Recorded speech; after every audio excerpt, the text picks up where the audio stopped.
How many of you here think that it's no coincidence that we hear about Job's righteous suffering and marriage on the same Sunday?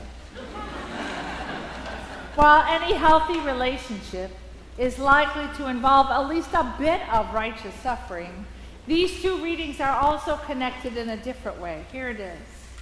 The beginning of Job's story reads like a fairy tale. There once was a man in the land of Uz whose name was Job. That man was blameless and upright. Okay, stop right there. A perfect person is pure fiction. None of us are blameless and upright all the time. We are all human, and so we are all broken. We all fall short of who God created us to be, despite our best intentions to be otherwise.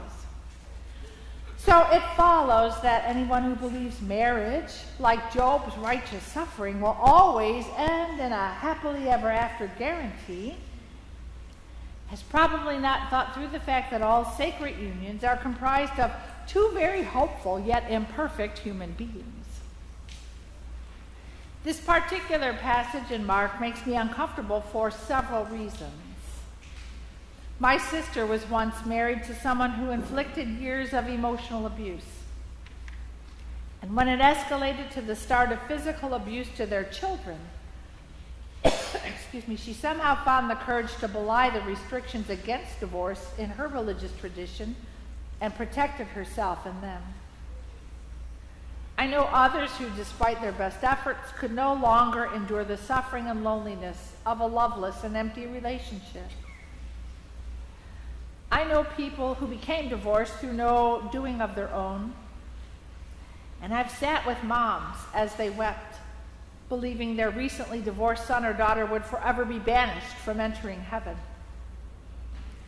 Because the words of today's gospel are painful for many, and in some cases are still used to exclude people from worship and sacrament, they are too important not to address and make some sense of for our day. So for starters, Jesus is not actually trying to teach about divorce, but is responding to yet another attempt to be ensnared by the Pharisees. Today's question is on par with, is it legal to work on the Sabbath? Is it right to pay taxes to Caesar?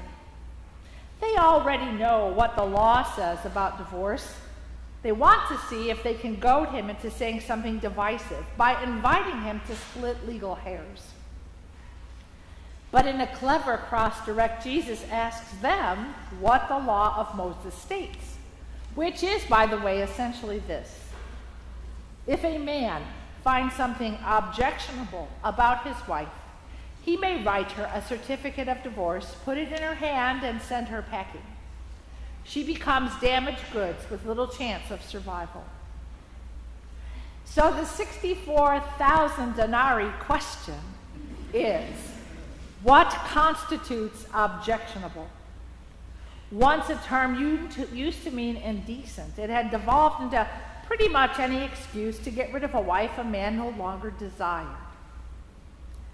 Today, we might compare this to people who go into a marriage or a committed relationship with the idea of, well, if it doesn't work out, we can just get a divorce. Or those who are engaged in serial marriages.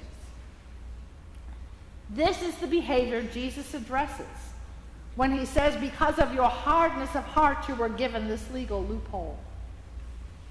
And instead of quibbling about the divorce law, Jesus turns the focus back to God's creative intention for human beings to be in relationship with one another. Marriage is one such partnership, a sacred union in which two people vow in the presence of God to forsake all others. Our baptismal vows are another example. But as even those in great marriages will tell you, it is not a lifelong, stars in your eyes, Twitter-pating love affair. For the overwhelming majority of couples, that is just not how marriage goes. Plain and simple, it is hard work, and it probably does include some unjust suffering endured in love. When the going gets tough, the tough get going, but not out the door. That is what makes marriage sacred, not any of the things that law tries to regulate. There is no doubt that the covenant of marriage is serious business. Our own liturgy advises it is not to be entered into unadvisedly, but deliberately. And so any failed marriage, even one broken by abuse or addiction, includes a measure of sadness and grief that our attempts at a holy union have failed.